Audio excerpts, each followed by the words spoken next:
It's time for Twig This Week in Google. Stacy's got the week off. Good news, though. Cory Doctorow has agreed to fill in. Jeff Jarvis is also here. Aunt Pruitt. We will talk about Facebook. Cory's solutions there are fascinating. Twitter has a new plan. It looks like it's a pretty good one for kind of a federated Twitter. And the words you can't say on UK TV. It's a pretty long list. It's all coming up next on Twig. Podcasts you love. From people you trust. This is TWiT. This is Twig, This Week in Google, episode 633, recorded Wednesday, October 13th, 2021. Nothing about me without me. This episode of This Week in Google is brought to you by Akamai. Akamai powers and protects life online and is changing how we live, work, and play. See how Akamai is unleashing the Internet of possibilities for the biggest brands in the world. Visit akamai.com/twig today to learn more. And by Melissa. The U.S. Postal Service processes more than 98,000 address changes daily. Is your customer contact up to date? Try Melissa's APIs in the developer portal. It's easy to log on, sign up, and start playing in the API sandbox 24/7. Get started today with 1,000 records clean for free at melissa.com/twit. And by Nareva. Nareva is revolutionizing audio for meeting and learning spaces by making it possible to get full-room microphone coverage in medium to large spaces without the cost and complexity of multi-component Pro AV solutions. And that's a revolution. Learn more at nareva.com/twit. It's time for Twig This Week in Google, the show where we cover the latest world of Google and Facebook and Twitter and media in general. And joining us, as always, the Town Night Professor. Wait a minute, let me get the song. Oh no! I gotta get It's page 16 in the hymnal. The Leonard Tao Professor for Journalistic Innovation at the Craig Newmark Graduate School of Journalism at the City University of New York, buzzmachine.com. Hello, Jeff. Hello, boss. How are you? All right. I'm doing very well. Let me close the hymnal. Oof. It hasn't been opened lately, I think. Also like your Bible, young man. Aunt Pruitt. Aunt Pruitt from Hands On Photography. Good day to you, Aunt. Hello, sir. How you be? I am great. We're looking forward to a exciting Giants game on Thursday as we take on the hated Los Angeles Dodgers. It's been a playoffs, baby. Roller coaster ride. Speaking of Los Angeles, joining us now from his home in Burbank, California. I love saying that. Cory Doctorow. Hey, Cory. Hey, how are you? I know nothing about sports ball, but I do have a Los Dodgers shirt. That's good. You need a Los Dodgers shirt. I have El Gigantes shirt, so we can fight it out. We are so lucky to have Cory Doctorow on the show. I looked at that and I said, that can't be true. We have Cory? Yeah. That's just great. Really Glad great to see you, Cory. I think I almost always say yes when I get asked. So well, be careful because we might ask you more. Yeah, except when I'm on the road. When you were in England, we couldn't get you as easily. That's true. When Posey was first born and stuff. But Cory's been a long time inspiration on this network since we started. Stacy has Tech the day TV. Off. Since Tech TV. Did we talk to you on Tech TV? Wow. Oh yeah. Several times. I used to, EFF's offices were around the corner on Shotwell Street. That's right. And I used to just walk over. You were the spokesmodel for the Electronic Frontier Foundation. Something like that, Something like that. Now at pluralistic.net, which is, I recommended it. I blogged about it, not that anybody reads my blog. As soon as I saw you move from Boing Boing over here, because I love your links. And this is really a traditional link blog, where it's just a link roll of great stuff. And I'm really glad that you do this. So thank you for doing it. You also write on Medium, and when Jeff heard you were going to be on, he said, we got to talk about dead letters. This is your piece from 3 days ago on Medium. Email could be the last federated internet technology. That alone drew me in. But it isn't. And Cory's on Mastodon. We have a Mastodon instance, twit.social, which is federated as well. The idea being that anybody can run a server, but servers can intercommunicate. And so you could follow people on other servers, just like email. You can address them on other servers if you have the fully qualified email domain name and all that stuff. What is the benefit of a federated network? Well, look, network effects are really powerful. And anytime you start talking about big tech and tech concentration, winner take all, someone's going to start talking about network effects and go like, look, you joined Facebook because your friends were on Facebook. And then other people joined Facebook because you were on Facebook. And that's how Facebook got big. And that's why we have winner take all. But it's not true. Because while that's how Facebook got big, it's not how it stayed big. And the way that it stayed big is by raising the switching costs. So if you leave Facebook, you have to convince all of your friends to leave Facebook with you or leave them behind. And actually, there was some pretty damning stuff in the new FTC complaint against Facebook, where there's these executives emailing Zuck and saying like, hey, we're going to add this photos product now and try to get people to put their family photos in Facebook. So even when they hate Facebook and want to leave, they'll stay because the price of leaving will be leaving behind your family photos, right? It's so network effects are how you get big, but high switching costs are how you take everybody a hostage so that you can stay big. And the thing about federation is it means you can move around. It means that if, it turns out that, you made a mistake when you helped elect Mark Zuckerberg Pope Emperor of the social internet for 3 billion people. You can go somewhere else without having to say goodbye to all the people who aren't ready to make the jump yet.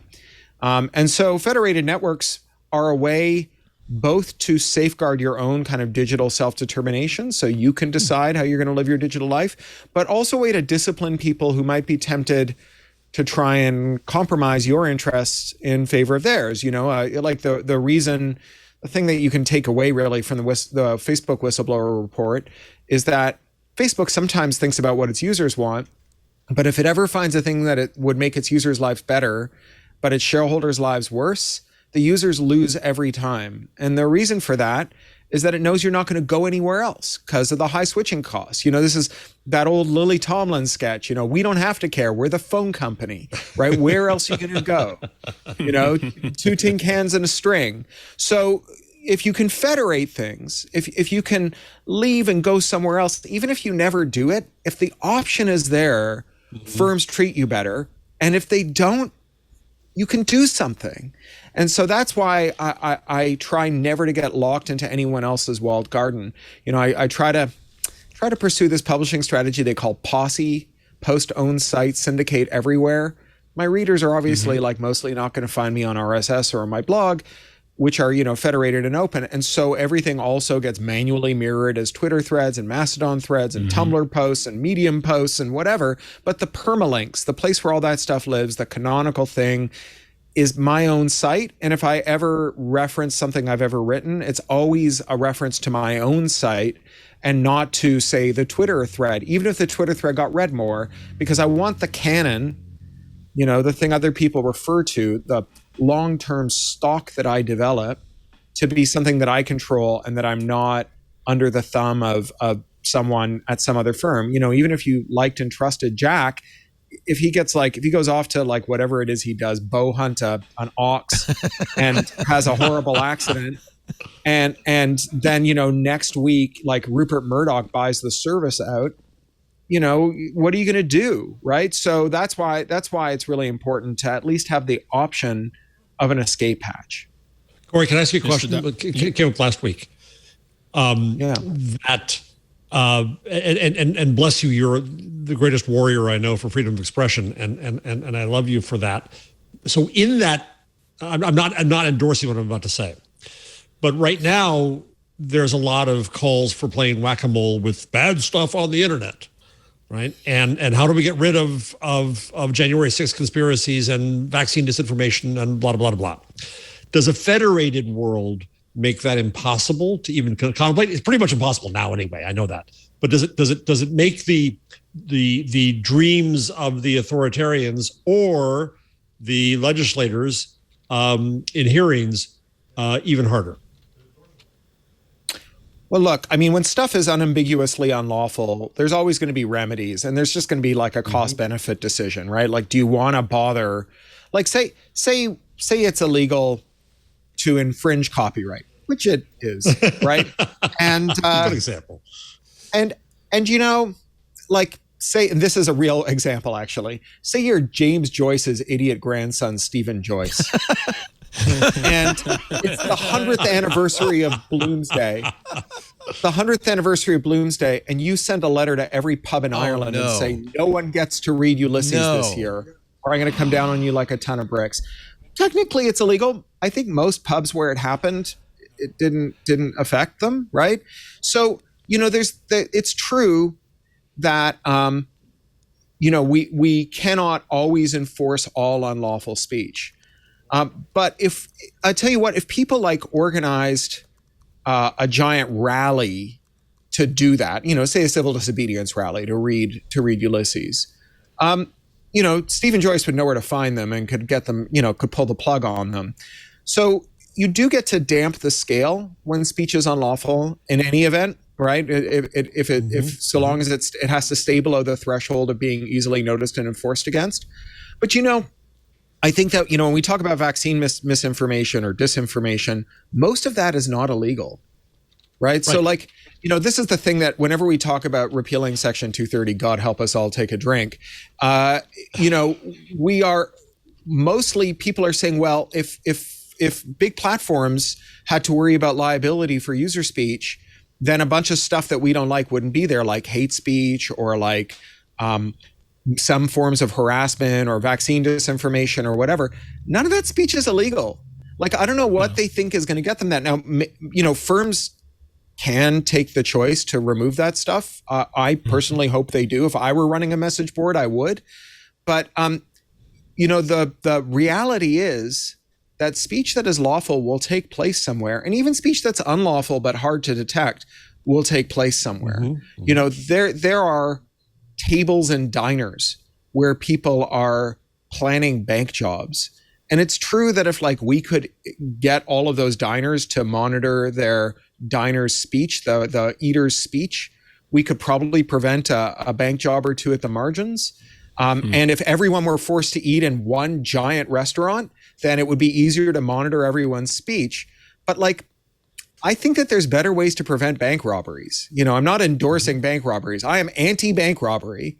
I just don't think that like this is the right approach to limit unlawful speech.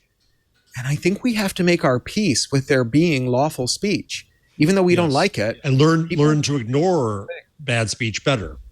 Or counter it, or impose penalties for it, right? There's social sanction. Like free speech is not consequence-free speech. Right. I can say I never want to talk to you again because of the way you talk. Right. And I can ask my friends to say, don't talk to this person again because of the way they talk. You know, there are consequences that follow from speech. Right. Someone might decide not to hire you. Look, I'm like in the midst of applying for U.S. citizenship here. There are a lot of things that I don't post to the internet because I understand that one of the consequences might be that someone who works for the immigration service might look at it, take it out of context, or even understand the context and decide that I don't have what it takes to be an American. I mean, there are consequences to speech, and there should be consequences to speech. There just shouldn't be a law against saying odious things. There can be other forms of sanction against saying odious things. Well spoken. Very well said. Yeah. Yeah, I agree 100%. And by the way, James Joyce's idiot grandson passed away some years ago, so you can go ahead. Yeah, you can't libel the dead. And next Bloomsday, go ahead, read Ulysses aloud. It's okay. I'm sorry, Ant, you wanted to ask a question? Well, he was talking about the expensive switching costs from getting off of something like Facebook or even Twitter or what have you. You just detailed a lot of different information that shows just how bad things could be on these platforms and the benefits of going to something federated, yet people aren't doing it.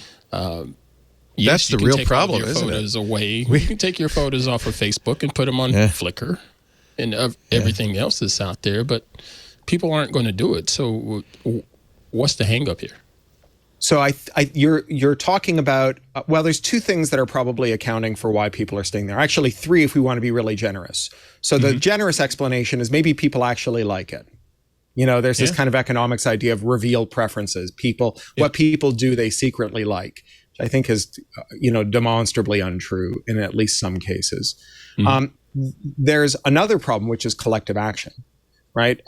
It may be that you don't like Facebook, but you can't organize all your friends to leave Facebook, and so you stay because the combination of the not liking Facebook and the cost of getting everyone to go somewhere else is so high that you can't manage it, and that's where lowering switching costs can really help.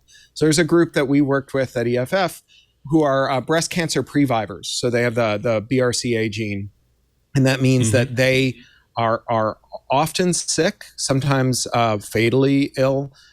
They are at risk of being sick. They're contemplating major surgeries like radical mastectomies. And they have aunts and daughters and mothers and other family members who are sick or have died. And so there's a lot of trauma there. And Facebook really aggressively courted them to join the platform. About a decade ago, there was a real push to bring medical communities into Facebook because they're very sticky, right? Like there are reasons once you find your medical group, you stay. And one of the members, who was not a technologist, but just was curious and smart, she was poking around and she found this huge bug in Facebook where you could enumerate the membership of any group on Facebook without being a member of it. And this is obviously very alarming for her kind of group. It's alarming more generally. Facebook shouldn't work that way. So she took her bug report to Facebook and they said, that's not a bug report, it's a feature request. We're not going to abide by it. It's a won't fix. And she made a lot of stink. And they said, finally, okay. And I guess it's because their ad tech stack benefited from this enumeration thing. But they said, finally, okay, you can enumerate a group membership, but only if you're a member of the group, which is still not sufficient for them. It's still a big privacy risk. So for years, they've been trying to figure out how to get everyone off of Facebook. Now, imagine if they could stand up a diaspora instance, right? Which is like this Fediverse alternative to Facebook. And they could federate it with Facebook through like an API, or maybe if Facebook didn't want to collaborate, but if they could, be assured that they wouldn't face legal jeopardy, they could like use bots and scrapers to pull messages out of the group and put them in the diaspora instance, and then take the responses from the diaspora group and put them back into Facebook. That's how Facebook started. They used to do that with MySpace. Because of course, Rupert Murdoch wasn't going to let his users go willingly. And so Facebook, which pitched itself as the pro-privacy alternative to MySpace, where we only show your data to your friends, gave people this way to grab their waiting inbox from MySpace, reply to it on Facebook, and push it back out with a footer that said, I sent this from Facebook. Why are you still on MySpace? Right? And they could do this, and they could have a footer on their messages that said, this was sent from the Previver diaspora instance. Today, or yesterday, 27% of our traffic originated off Facebook. Once that reaches 60%, we are going to start a timer that lasts for 28 days, and then we're going to sever the link. And here's how to find out more about joining the group off Facebook. And if they could do that, they could resolve that collective action problem. And rather than try to organize International Everybody Leaves Facebook Day next Wednesday at 3 p.m, they could let people trickle out one at a time in the same way that, at one point you probably had a Hotmail account, and then you noticed that all your friends had Gmail accounts, and eventually you got a Gmail account, and you kind of let your Hotmail account languish, right? We didn't have International Quit Hotmail and Join Gmail Day. We defeated the collective action problem with a low switching cost. But Ant makes an excellent point. I mean, diaspora has been around for a decade. I forgot I had an account. There's no way to get your friends onto diaspora unless you all do it at once. Yeah. Right. So you can go and sit on Leo's diaspora and hope your friends eventually see the light. Yeah. They can all become Zucker vegans, and quit Facebook with you. But that's a really low probability event. It does sometimes happen. You do see surges sometimes of people quitting because stuff gets bad. And often it's a slowly at first and then all at once thing. Last week, a bunch of people quit WhatsApp and joined Signal for Totally. instance. A little precipitating event, right? Sometimes that happens. And, Signal has this advantage that your WhatsApp identity is your phone number and your Signal identity is your phone number. And so the switching cost is super low, right? All you do is install Signal and it tells you which of your WhatsApp friends have Signal accounts. And people have criticized Signal for this, right? For having this. But, it's a mixed blessing. But it does allow people to very easily migrate from one platform to another. And again, that kind of makes sure that Signal behaves itself better. It's one of the best hedges we have against Moxie suddenly becoming evil Moxie. Right. Which, no one is immune to it. People are really good at kidding themselves, especially when it's like, well, either I make this little compromise or the 100 friends I convinced to quit their jobs and come work for me are going to lose their jobs next week and none of their kids are going to go to college, right? People are really good at talking themselves into compromises. But if that compromise comes with, and then the next day, all my users are going to quit Signal because it's so easy to leave, then maybe that's the thing that stays their hand. Maybe that's they call it the Ulysses Pact, right? Where you tie yourself to the mast before you sail into the waters. Because you're strong now, but you might be weak in the future. One conceivable remedy then might be to make migration costs lower, make it require Facebook to allow you to do that. I'm sure Facebook prevents you right now from saying, "Hey, join me in the BRCA group on diaspora." Yeah. Well, you can export your data, but you can't do a real-time link. And you can export your data mostly because of GDPR compliance and CCPA compliance. Right.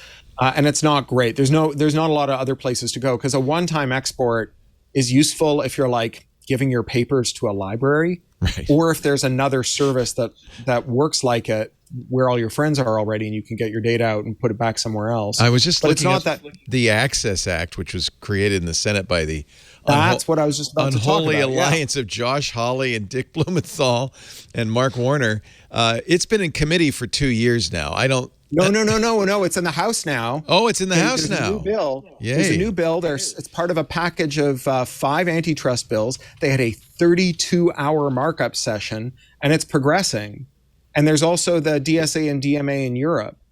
So there's actually a lot of action on this. And so these are bills that would require the big platforms to expose an API.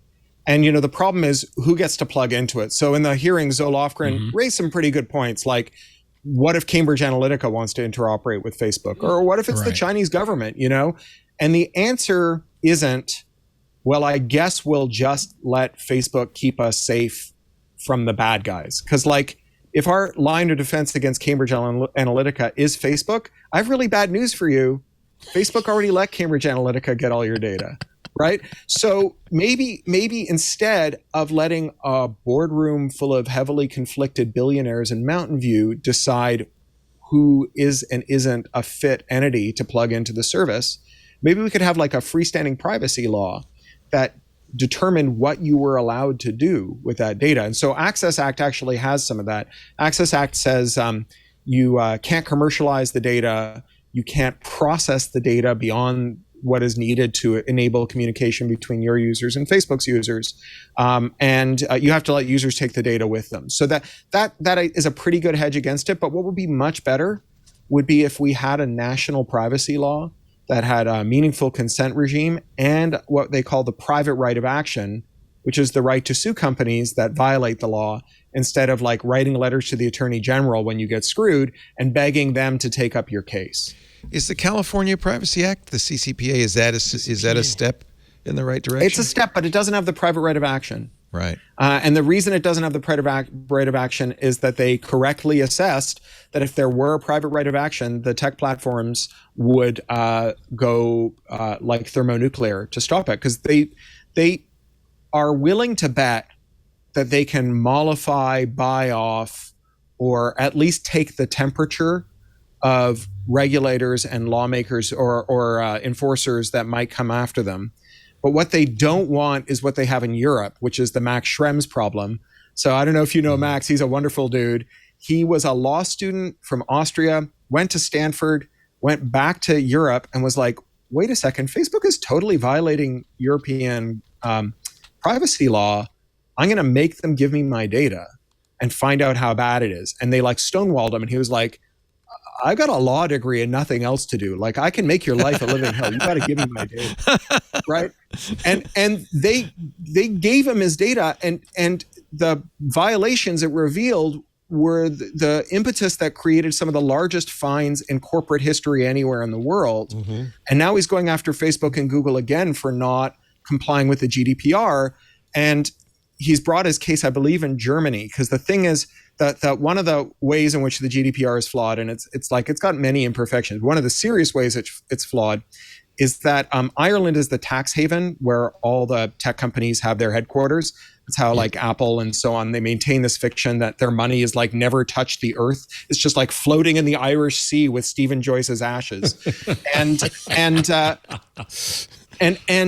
Ireland is where, as a result, the Information Commissioner's Office in Ireland is the place where cases are heard if you have a complaint against them, against the big platforms, the big tech companies, and because that's where the European HQ is. And the Irish Information Commissioner's Office, like, they don't even bother putting on pants in the morning. They just like sit around eating breakfast cereal and watching soap operas. Like the Germans hear like 500 cases a year, and like the Irish hear like 7. And so, that's why they don't want the private right of action. Because if you have to get an information commissioner to intercede, or an attorney general, or a solicitor general, or a DA, or someone to intercede on your behalf, they can figure out, like, even if they can't buy them off, they can go like, they're never going to go nuclear over this tiny little violation. We'll just pretend this part of the law doesn't exist, and just like, go along merrily and extract some profit that way. But you don't know where there's a, vindictive, brilliant, once in a generation law student like Max Schrems sitting in Austria, eating Wurst and planning world domination. He's probably a vegetarian. I'm betting he's vegetarian. He might be a vegetarian. He looks like a vegetarian for sure. But Cory, if the private right of action exists, let's say in privacy, I just smell a little trouble, Will Robinson, in that that's what the right and parts of the left are using to go after 230. If we only had a private right of action, they all get sued for the speech of the public, then everything would be okay. And of course, that's not the case. But that's what they're saying, is Facebook should be able to be sued for anything that anybody says on it. And that, of course, there's a really big difference, though, because with 230, like, let's be clear, 230 does not exempt Facebook from liability for the things that Facebook says. Facebook, right? So if Facebook writes something unlawful, they face liability for it. They just don't face liability for what other people do. And a private right of action for a privacy law is not about letting you sue Facebook because someone doxed you on Facebook, right? It's about letting you sue Facebook because Facebook collected information on you without your permission. And so it's not about what other people do on Facebook. It's what people at Facebook do. So in that regard, it'd be actually pretty similar to 230 as we know and love it. It would just be it would cause Facebook to bear responsibility for violations of the law that it or its employees engaged in, and it would have to have a compliance regime. And I think that there are Facebookers who would say, but how could we possibly have 3 billion users and hundreds of thousands of employees and all these subcontractors and gather all this information and then not inadvertently break a law that says information can't be gathered or processed without permission? And like, my answer is, yeah, you probably can't. That's like me saying, I'm going to have a law that if you keep nuclear waste, it has to be safely maintained. And you say, but I have this leaky swimming pool in my backyard full of nuclear waste. How am I going to keep my leaky swimming pool full of nuclear waste if I'm responsible if it leaks? And the answer, just like the, doctor, it hurts when I do that, don't do that, right? Like, maybe the way that we stop Facebook from being creepy and invasive is by prohibiting it from gathering information that it cannot meaningfully contain. You write, Facebook shouldn't be in charge of how you use Facebook. Yeah. Yeah, that's an article about a really cool little plugin called Unfollow Everything. It's a Chrome plugin that a British developer made. Down, didn't he?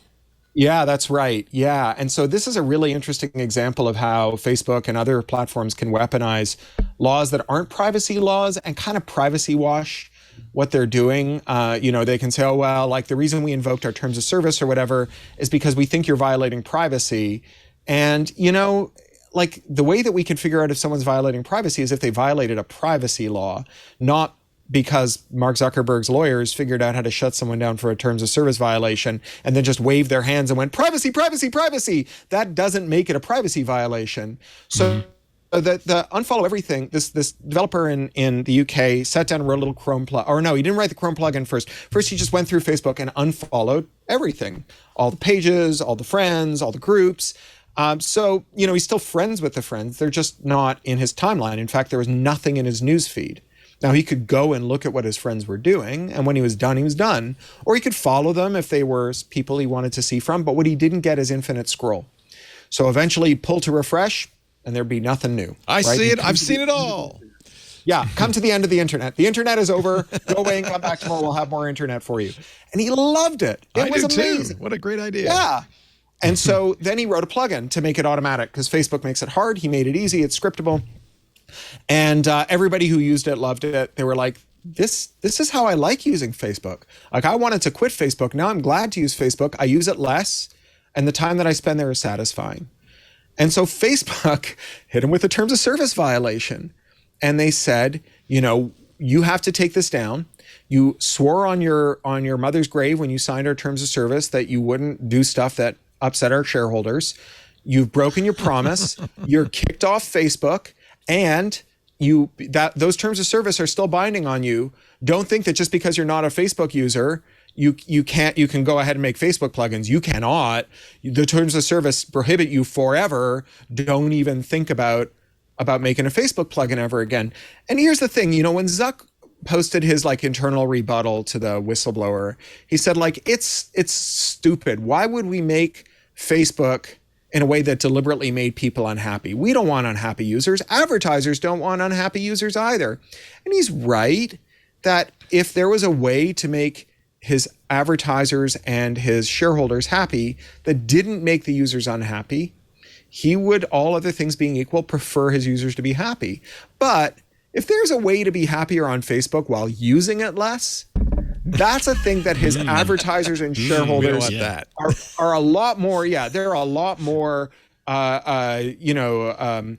foursquare for their own interests there. They don't care if you're unhappy if the alternative is you don't use Facebook as much. Right.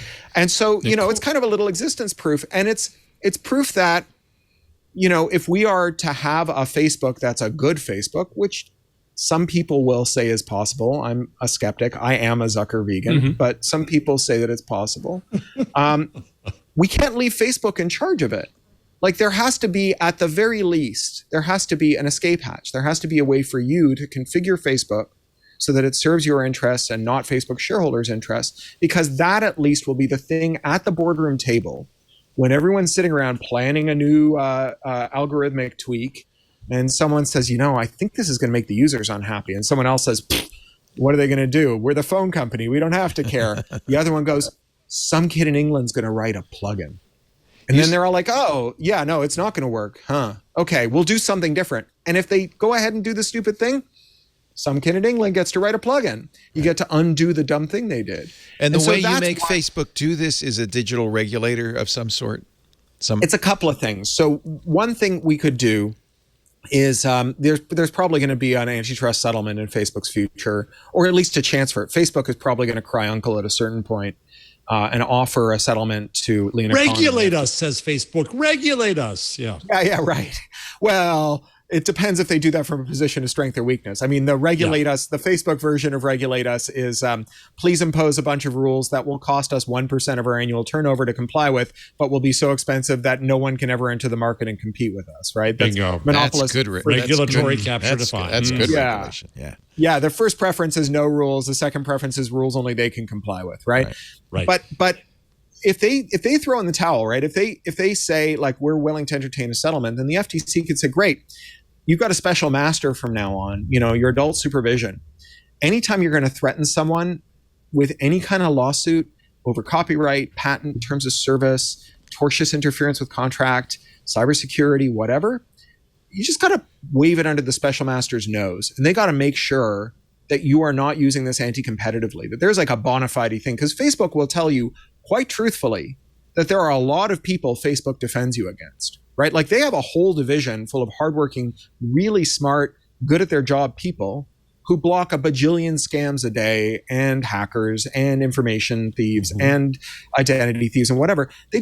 None of those people's job is to defend you against Facebook.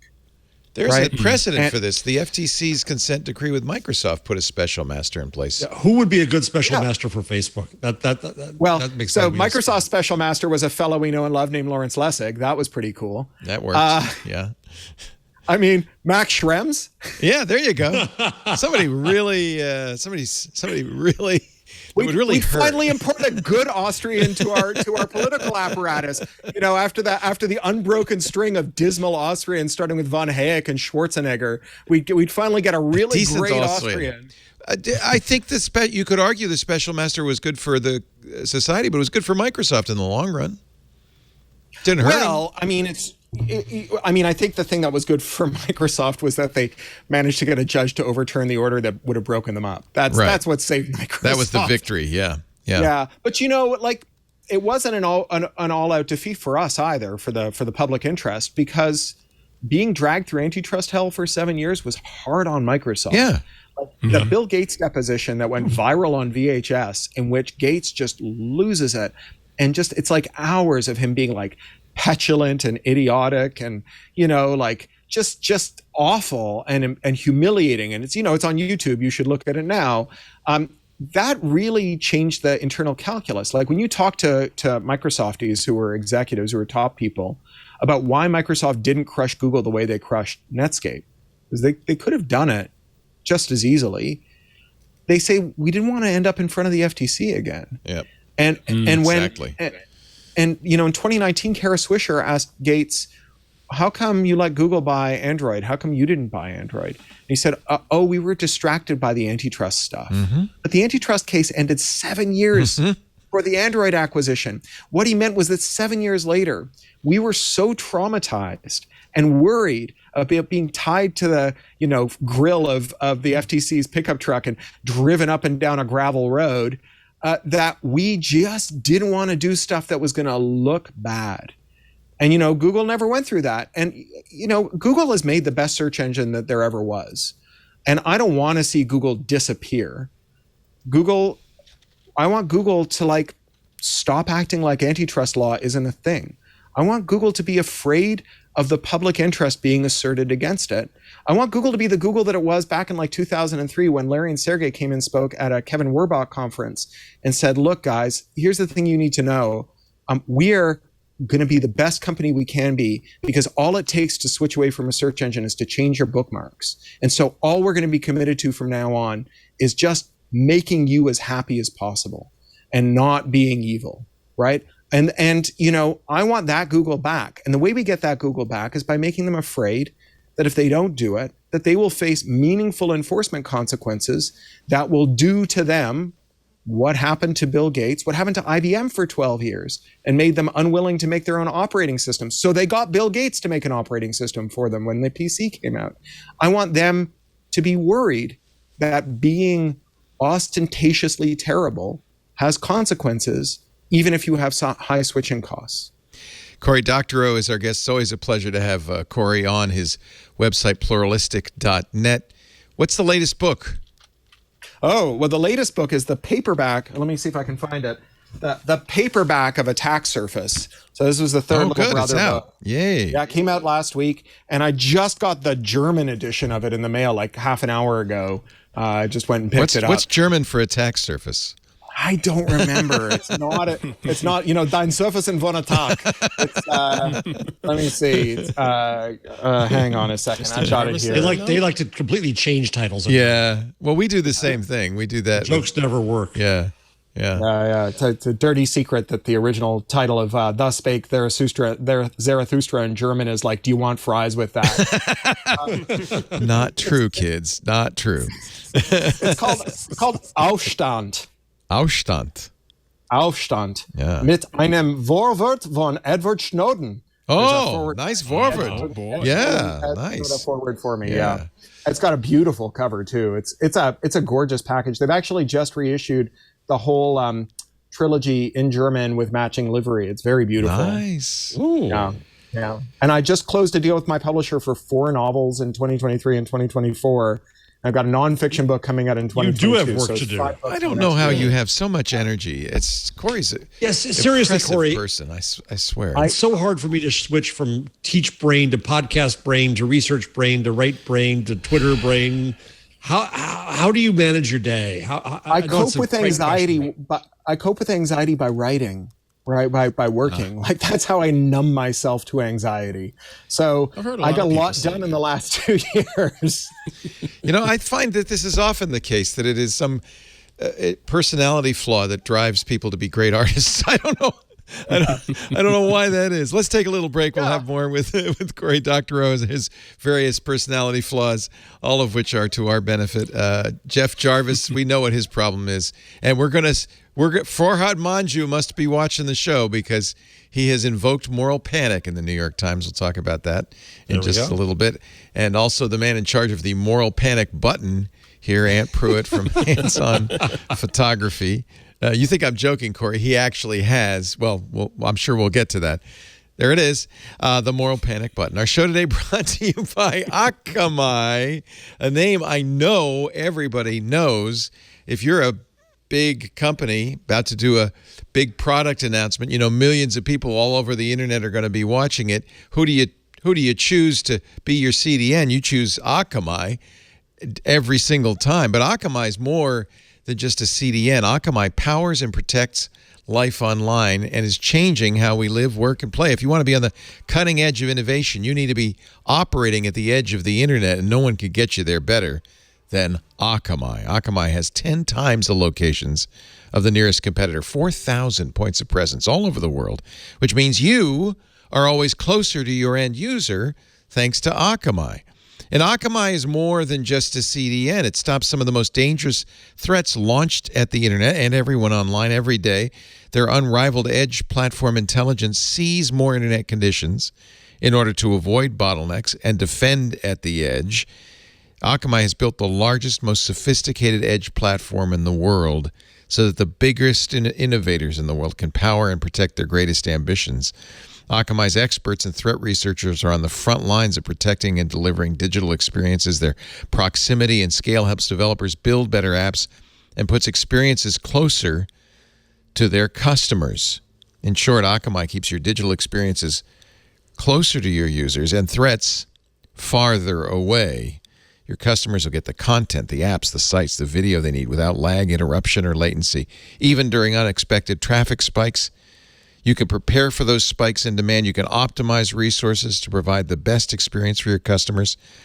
And of course, as always, you'll be amazed by Akamai's unparalleled performance. You'll be one network hop away from 85% of the world's internet users.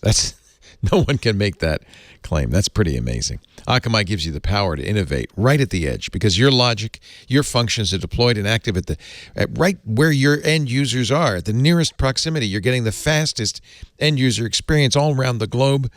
And Akamai makes it simple to build at the edge using JavaScript so you can innovate in real time. And you get low latency access to data for custom code at the edge. Akamai can optimize your API traffic delivery for edge applications too. I know you know Akamai. I know you know their reputation. It's not just us, though. Akamai is trusted by all top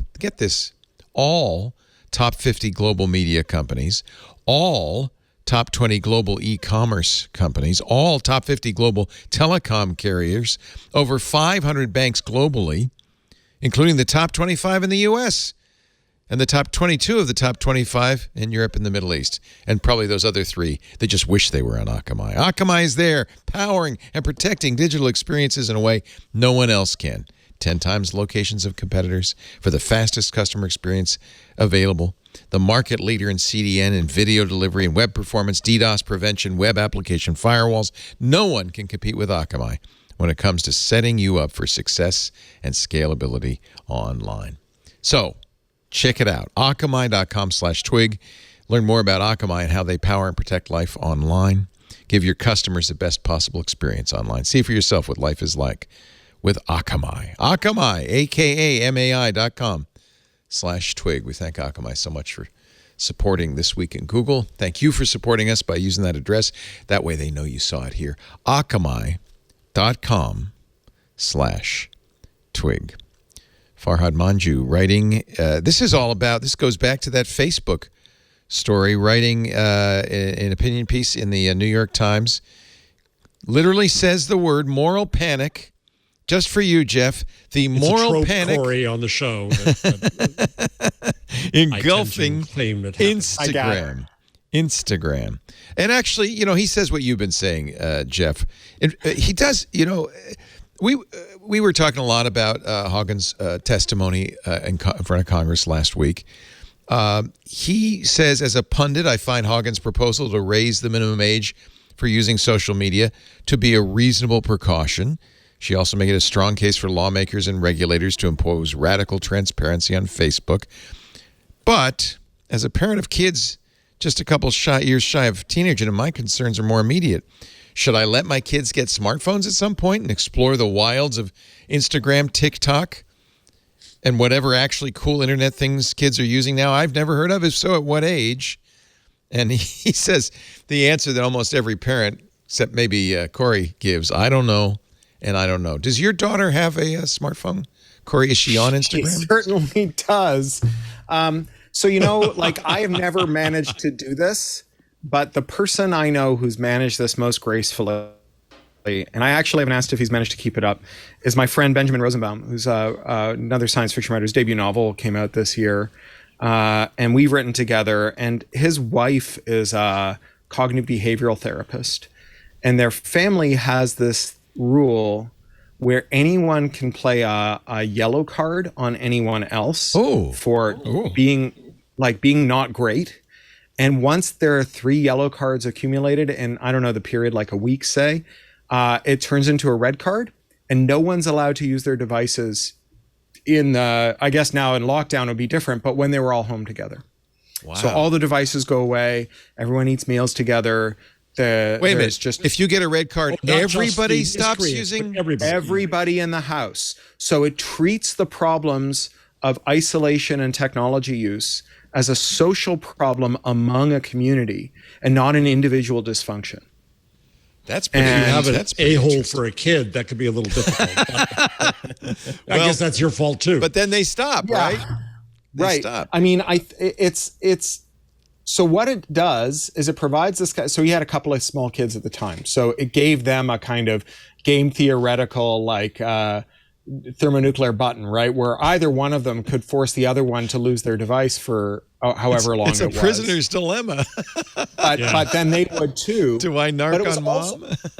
But it was hard on the parents. Yeah. Right? So I don't know if you're all parents, but when you're a parent, right, there are times where you're balancing priorities between work and paying attention to your kid, or even leisure and paying attention to your kid, right? Your kid wants to do something or wants something from you, and you're watching some musty TV, or reading a book, or tired, or whatever.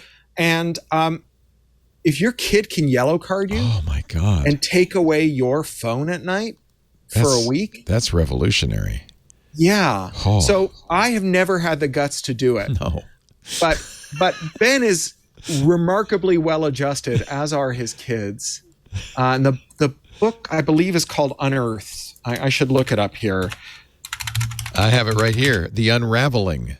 Unraveling, that's it. Yeah, I blurbed it. I just couldn't remember what it was called because I read it as a electronic manuscript where it didn't have a cover, so I didn't have to look at the cover every day. It's a superb novel, super weird and amazing and big and far ambitious. Future comedy of manners and social unrest. I wonder if they have yellow cards in this one, because every person in this has 9 parents. That could really be a problem. That's right. That's right. And 3 bodies. Everyone's got 3 or 4 bodies as well. It's quite an amazing novel. It's one of these big, weird science fiction novels that just starts you at the bottom of a mine shaft 10 miles underground and then rockets you to the surface at 100 miles an hour. And you just got to grab on and hold on to it and figure out where it's going. His family are super well adjusted, at least from what I can tell. They live in Switzerland now, so a couple of times when I've been out there, I've gone and hung out with them, and they seem like a very well adjusted group of people. And I think it probably odd. Yeah, well, they used to live in DC. You can be well adjusted in Switzerland. I just learned that Switzerland has 7 presidents, so this is a perfect place for him to live. Yeah, that's right. Well, no, but they lived in DC for a long time. Then they moved to. I think his wife is Swiss. and they moved to Switzerland. But he's he's one of these guys with an IQ that could boil water, and like he's really like into being very thoughtful and also outre. And I always wished I'd had the guts to do what he did, or at least be like more mindful. And I think the genius of what he did with his kids is that he did it to himself too, right? The thing that always determined that my kid was going to be a screen zombie is that I'm a screen zombie. Right? Like, we have all these adorable and slightly horrifying photos of my kid when she was like, a larvum, sitting like across my chest while I blogged, snoozing. Like, if you grow up under those circumstances, you're going to want to like find out what's on the other side of the screen, right? Like, that's why cats walk on your keyboard, right? Because you pay attention to it. So they're going to pay attention to it, And so, yeah, it's, I can't say that I'm thrilled with how anyone in my family, including me, use our devices. Farhad, who I have to say of late I have had harder and harder time agreeing with, ever since he became an opinion columnist. Which is true of me too. Yeah, that's why this one's so but interesting. I think his point is not wrong. The question, he says, is social media a danger to teenagers? I'd actually extend that, a danger to society. And he says, we have no idea. That's the answer. Right. And I think he's probably right. There was an really op-ed in the Times, I think the day before, which he quotes by Lawrence Steinberg. Headline is, does Instagram harm girls? No one actually knows. This is, to me, the key of the whole discussion now, is we desperately need research on impact. And the only way we get research on impact is by having data. And that's what the regulators should be pressing the companies for, is transparency of data for this research to occur, because we're making up all kinds of interventions and laws and moral panics, not knowing what's actually happening. And the fear is you could get to this point where you say, comic books are hurting everybody. Comic books are going to screw up the world. Comic books are awful. Or movies, or there's a great... He does. He says Twitter comic books, television, rock music, rap music, disco, video games, ebonics, political correctness, all have generated mass panic. Witches in the past. Yeah. If I may synthesize these two conversations, though, it does seem there's a way clear to regulating Facebook, regulating Twitter, regulating YouTube, which is let the data flow, let others do studies and release your studies. I love the idea of some sort of ombudsman or a master who can say, and data portability, critical. I mean, those things don't break up these companies, don't really inhibit these companies dramatically, but give us some say. And potentially create a lot of innovation. If you're required to have an API, imagine what can be done with it. Yeah. So like, I think there's a lot to that. I mean, the low hanging fruit is just prohibiting Facebook from stopping people from figuring out how Facebook works, right? That's like, there is lots of other stuff we could do about like making Facebook tell us how it works. But, there's this ongoing lawsuit with New York University's engineering department where they make a free open browser plugin called Ad Observer that takes a grab of every ad you see and puts it in a thing called Ad Observatory. And then researchers go and they look and they see whether or not Facebook is adhering to the promises it made about blocking paid political disinformation. And they're not, right? And Facebook has sent legal threats to Ad Observer to shut it down. It looks like they might drag them into court at this point. They argue that they're violating the terms of service, that they're compromising user privacy. It's categorically untrue. These are free and open plugins. So it's my Facebook. I'm saving stuff from my Facebook. Yeah. The Facebook is trying to stop its own users from telling researchers what happens with what they're seeing. Yeah. And so, they're not open say, source though, right? Yeah, but this isn't asking open source. I'm not scraping. Well, I guess I am scraping Facebook, but I'm doing it on my own Facebook, the stuff I see.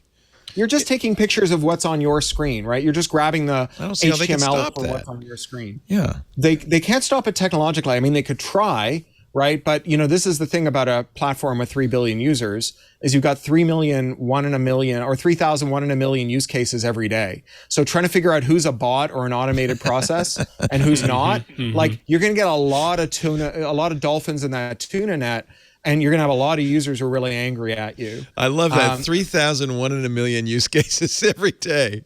That's really good. Right? That's a lot of math, but I think I follow. Yeah, right. So if we could just adjust the rules for violating terms of service such that Facebook couldn't intimidate small engineering groups at public universities out of doing accountability work that just measures how the service works, right? Especially like in light of them shutting down CrowdTangle, which was their internal analytics thing that they let researchers use to figure out how Facebook worked.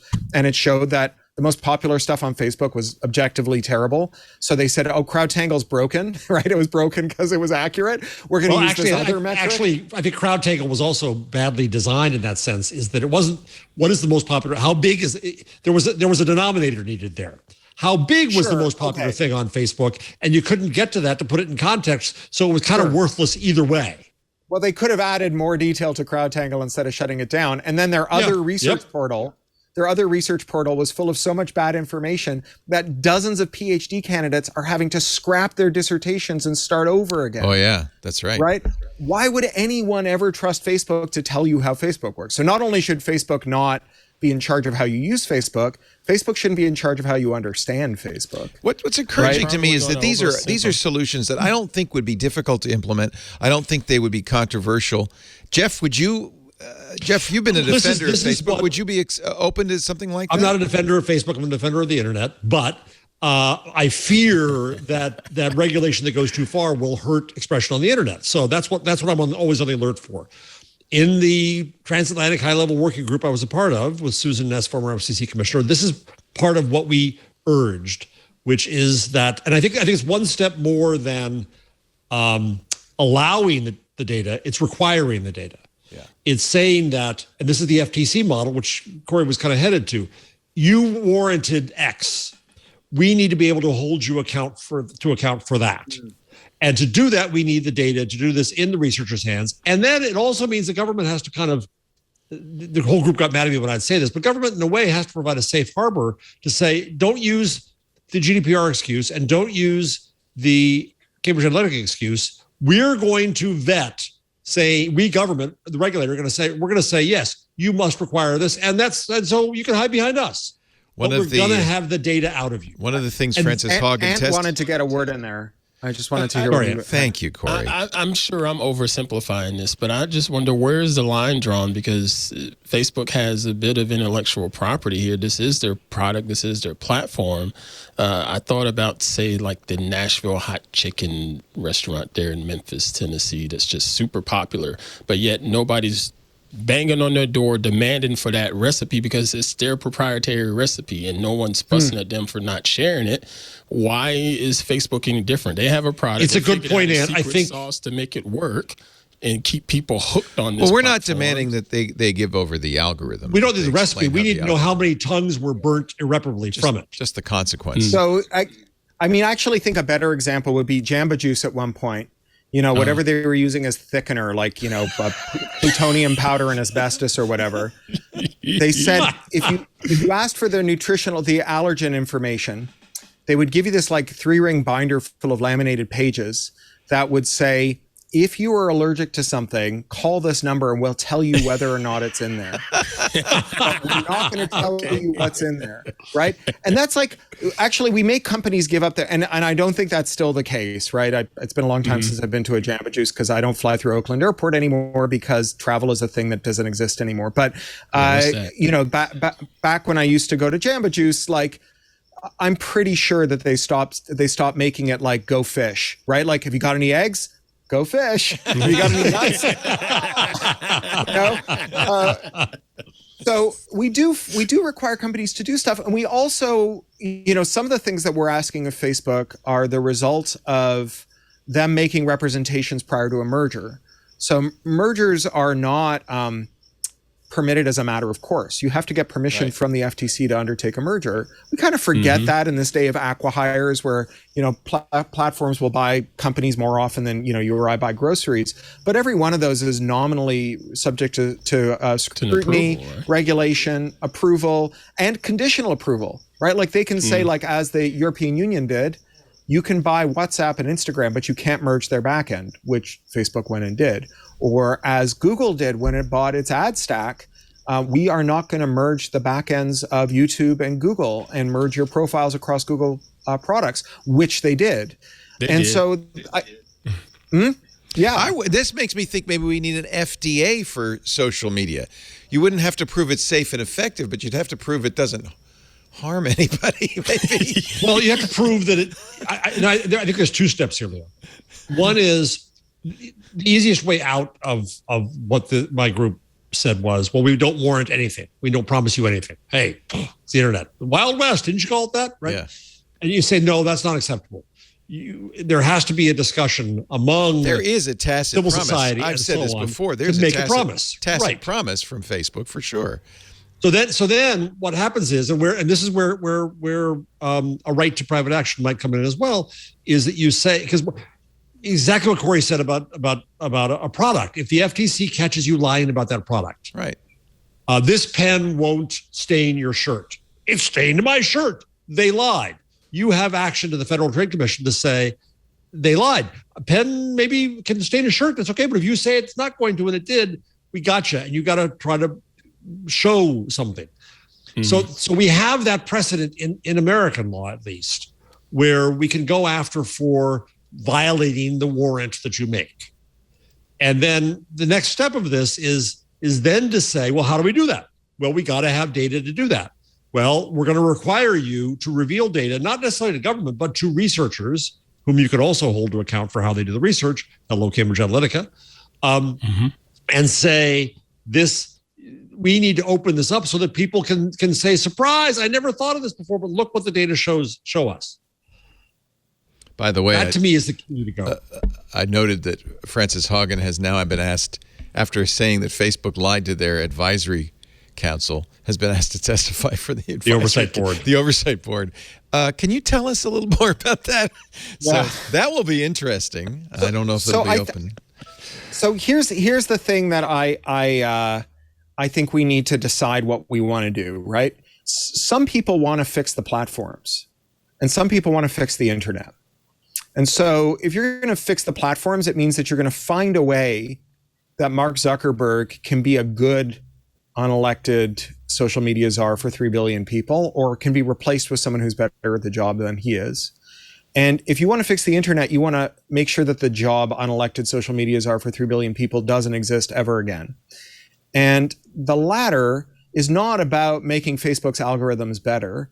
It's about making it so that they're less consequential, so that you don't have to use Facebook, even though they may have like a significant fraction of the world's population stuck, held hostage in a walled garden, because you can still talk to them. And so that's where a regulation like a mandatory API or a defense for interoperators who don't use the API, but just hack their own API in, or both, which would be the best of all worlds, because, Facebook, if they're ordered to have an API, might then do something to subvert it. And then we'd have to wait 10 years while they went back and forth with the regulator and spent a couple $2 billion playing footsie in court and whatever before we finally got a remedy.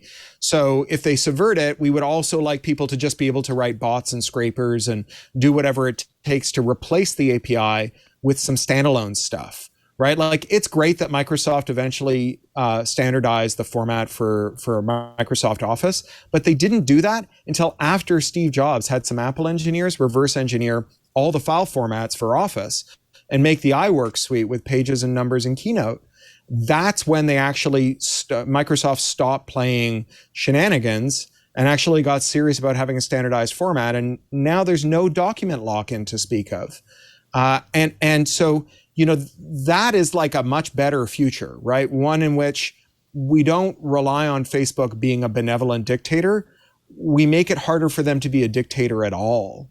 And yeah, forcing them to like expose their algorithm might be useful in the context of maybe a civil suit or even a criminal suit if you thought that their algorithm had done something wrong. And there's clearly some things that their algorithms do that are wrong, like it is illegal without exception to discriminate against people when offering them financial products on the basis of their race.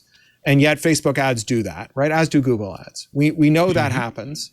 In fact, there was a lawsuit that the ACLU and The Intercept brought against Facebook, where they are, or against the US government rather, where they argued that Facebook's theory that the Computer Fraud and Abuse Act made it illegal for them to create fake users, synthetic users, so they could evaluate whether or not Facebook was violating federal law in discriminating, in engaging in financial discrimination.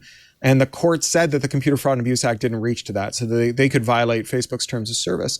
So, there might be instances in which we make Facebook provide evidence of how its algorithm works, but I don't think that's how we make the internet better. That might be how we make Facebook account for bad things it's done. But the way we make the internet better is not by making Facebook better. It's by making Facebook irrelevant, so that, if they are bad, you can leave. Let the market. And so we can invent lots of new things. Yeah. I love this. We have the agency to invent the internet of the future. It ain't baked. It ain't done. That's my primary point, is I want the freedom to be able to do that. Yeah, and no one came down off a mountain with 2 stone tablets that said, Larry, Sergey, stop rotating your log files and start mining them for actionable market intelligence, right? There's more than one way to organize the internet. Right. None of this is foreordained. Right. The way that we went from, Dell being like just Michael Dell in his garage being weird, to being a giant company that, was felling the mainframe giants that came before, was by not allowing IBM to crush the company that supplied Dell with PC ROMs, so that they could make an interoperable PC that could run PC software. And so Phoenix Computing made the ROMs, Dell put them in their computers, so did Compaq, so did lots of other people. People cloned the ROMs that Phoenix had cloned. Right? They what was sauce for the goose was sauce for the gander, and Phoenix didn't have remedies when that happened. That actually created this dynamic landscape where every year people had a different way to figure out how to make money, to make services, to serve a different constituency, to do things that delighted us and then sometimes pissed us off, or to get rid of the things that pissed us off and replace them with something better.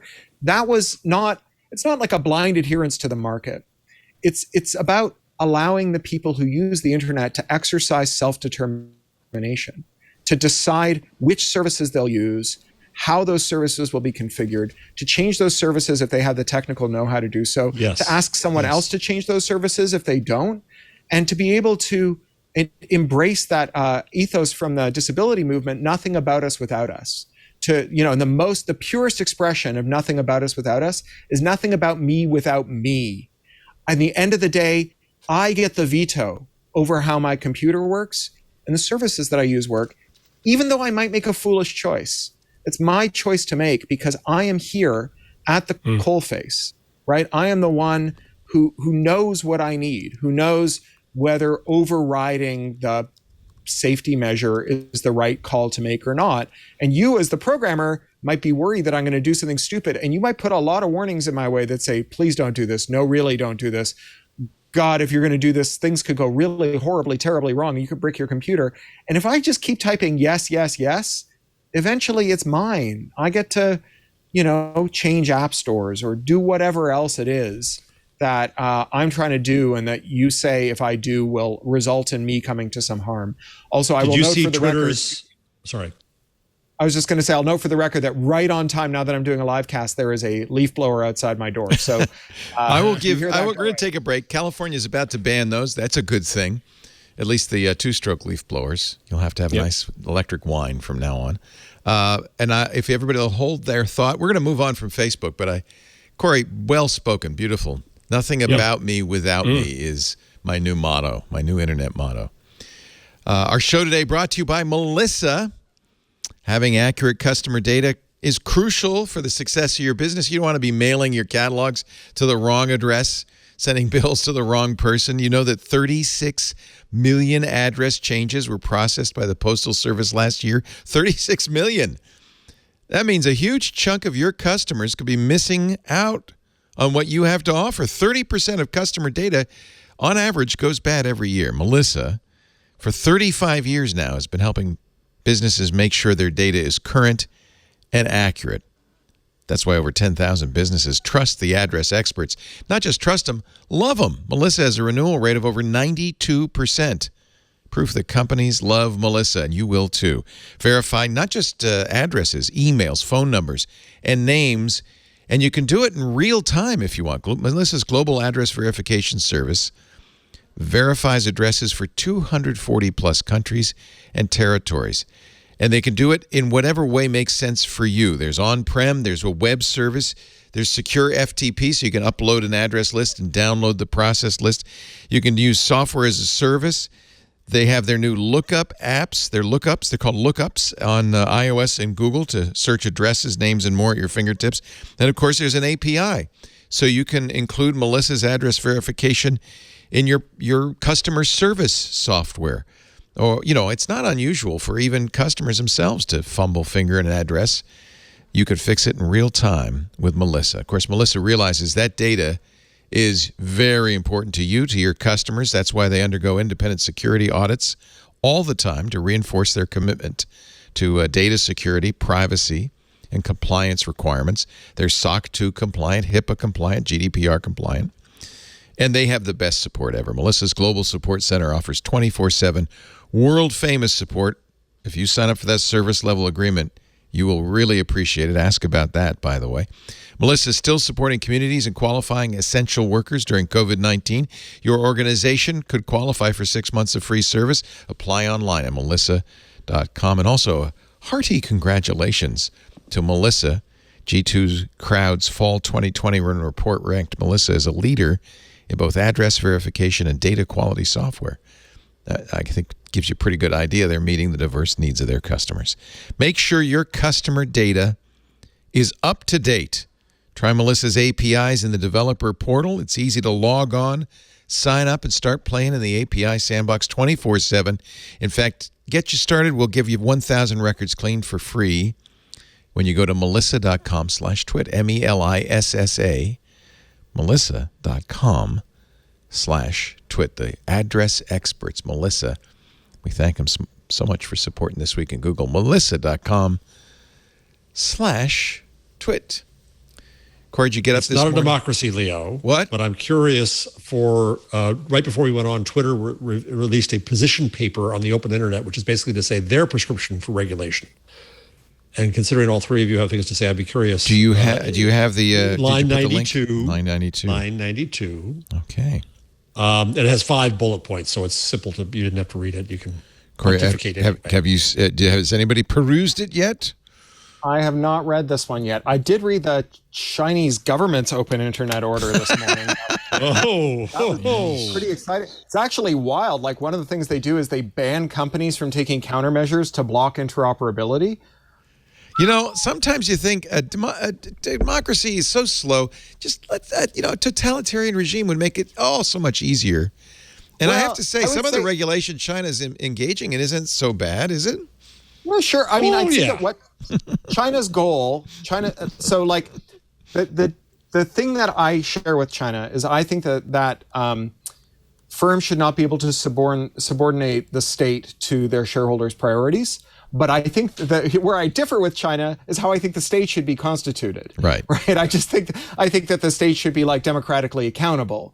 But the idea that like in a democracy it's good to have firms that are so big that you can't regulate them is not really coherent. That's not that kind of says, well, okay, you've got democracy and everything except where these giant companies act on your life, which is everything. And that's not really what we want, right? Let me see if I can pull up this protecting the hashtag open internet, by the way. There are 2 key areas. Ooh. Avoid entrenching the dominance of the biggest players by protecting competition. Says Twitter. Easy enough if you're not one of the biggest players. Focus on how content is discovered and amplified, less on removal alone.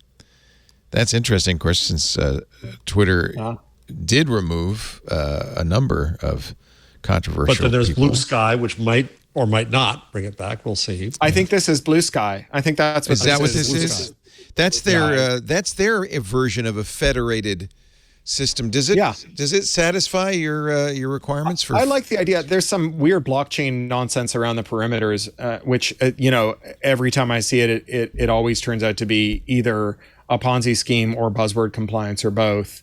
And I haven't figured out which one it is with Twitter, but I'm sure it's one or the other or both. But the actual idea of like an app store for moderation for algorithmic sorting, I'm 100% down for that. That's kind of the model you're talking about. That excites me too. The speaking level becomes the commodity. The value add of what do you want to see and hear from that becomes the value add. So number 3 in the Twitter list. Yeah. Go ahead. And I would say that like these principles will look really familiar to you if you've ever read the Santa Clara principles, which are the content moderation principles that were really refined and finalized after the New Zealand mosque shootings, where there was this like moment where people took a pause and were like, well, we could go 9/11 after this, right? We could just have 2 lost decades of terrible rules driven by fear, or we could actually try and figure out what, if anything, we can do to prevent this, right? Not just say like something must be done there, I've done something, now something has been done, but actually try and come up with something meaningful that balances out a lot of different and difficult to balance equities. The Santa Clara principles read a lot like this.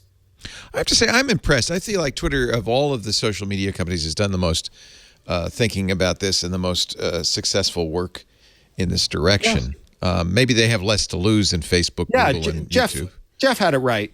If you've got 100 million users and your major competitor's got 3 billion users. Right. When the joke that was going around when Zuck lost $6 billion off the whistleblower news was he lost one Twitter. Right.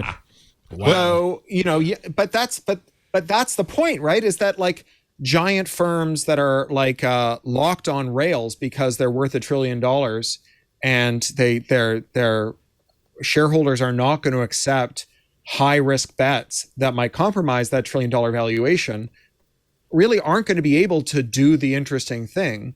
They're going to be stuck doing the safe thing. And eventually the safe thing becomes unsafe, right? That's how you get IBM, right? That's how you get Cray. That's how you get even SGI, right? Is they were all locked into their path. And, Leo, when you were saying we saved Microsoft with antitrust, that's the bit I think that did save Microsoft with antitrust, is they did have to rethink some of their fundamentals, which would have, tapped out anyway. Interesting article in TechDirt about Section 230. Of course, Mike Masnick and his crew always very much aggressively in defense of Section 230. Point out in a recent case against Wikimedia that the judge was able to throw out the lawsuit against Wikipedia saying, nope, Section 230 says you can't sue them for this. And if you want to save Wikipedia, basically the Mike's contention, or actually it was Glenn Moody writing in Wikipedia's contention, is that if you want to know why Section 230 matters, without it there'd be no Wikipedia. Yep. They're highly at risk. And boy, that brings it home. And the case, like all of these cases that actually go to court, it's a terrible case. Someone was misidentified as a killer. Yeah, they got the wrong guy, right name, wrong guy, and it hurt him a lot. And Wikipedia has a bunch of procedures for preventing that from happening. Writing articles about living people is a big deal on Wikipedia because it was so contentious early on, and it was used to be, horrible to people early on, as part of personal vendettas, and their procedures failed, right? They found a vulnerability in their procedures, which they're going to improve, which is really what we want, right? We want like them to be acting in good faith, which they do, to prevent. Nobody wants the wrong person to be identified as a killer. Like even the person who misidentified him did not misidentify him maliciously. They misidentified him out of error. And so nobody likes the outcome that led to this lawsuit, but nobody wants to get rid of Wikipedia either. And so, like Wikipedia has a very strong normative ethic about how they approach this problem, right? What their editorial rules are, and it's enforced very vigorously by a community, sometimes too vigorously. There's this criticism that Wikipedia is so arcane now to edit in meaningful ways that it's hard to do. But at the same time, they are teaching us how to do crowdsourced, distributed news and information gathering in a responsible way. And part of the way that they're doing that is by learning from their mistakes rather than being destroyed when they make a mistake. Right. And to have, that to me is the key here too, is if it's all a game of gotcha, we're not going to get anywhere. If instead you're held to account for listening to what's going on, for understanding the impact, for improving what happens, because, and it's all the points you made earlier, Cory, because you have a competitive threat and a regulatory threat, and fine. But playing gotcha and break them up doesn't do anything. How do we create new competitors? How do we create a structure where you're held to account for having something that you say you're going to have? That's where we're going to get a better internet. Instead of playing gotcha, go ahead, Cory, and I'll take it. Just to be on the record, I will say that I wouldn't be opposed to breaking up these big firms. I think at the very least we should unwind the mergers that they undertook on false pretenses. If Facebook told a regulator it wouldn't merge WhatsApp and Instagram's backend, and then it did, we should make them spin out WhatsApp and Instagram. Same with Google and its merger on its back end as well. Same with Comcast and NBC. Same with AT&T. And if you merge on false pretenses, we should break you up at the very least. All I'm saying is that doesn't solve it. That doesn't solve it. You break them all tomorrow, it doesn't solve it. It would do something, and it would take up, but the problem is it's slow, right? So IBM was in antitrust hell for 12 years. They called it Antitrust's Vietnam. And during those 12 years, IBM spent more money on antitrust lawyers than the entire Department of Justice every year for 12 years. And in the end, they got off the hook because Reagan basically said, well, we're not going to, Ronald Reagan is not going to break up IBM, right? And it still was good, right? Like it was still worth doing. That's, as I said, that's how we got Microsoft, because IBM really understood that if they were going to keep tying hardware to software, that the DOJ would be back at their door. And what they did do was break up AT&T. They didn't sit on them afterwards. They stopped enforcing antitrust law shortly thereafter. So AT&T was able to remerge and become a giant firm. But breaking up AT&T is how we got like modems. Right. Like it was worth doing. When we tried to break up AT&T, they said, well, look, there's this like authoritarian Asian threat to American business that across the ocean has been copying our intellectual property and entering the high tech sector, and they're going to destroy us. And that country was called Japan, and we need our national champion AT&T to defend us against this peril, right? And if AT&T had been able to suppress modems for another 20, 25 years, the American soft power and industrial activity profits that were generated from the internet would have not accrued to the US. They might have accrued to another country, or they might not have appeared at all. National champions, the nation they represent is themselves, right? AT&T was on AT&T's side, not America's side. Baidu is on Baidu's side, not China's side. There's my leaf blower. I hear him. And I call him Leafy. And that's the thing that I think Xi Jinping understands and that American Cold War II people don't, is that like Baidu and Tencent and all these other big Chinese companies, they are not, even if they like have state representation and they're under the state's thumb, they are not prioritizing the interests of the Chinese state. They're prioritizing their own interests, their executives' interests, and their shareholders' interests. And the only time that the Chinese state gets a look in is when they're afraid of the Chinese state, but not because they are like fronts for the Chinese state.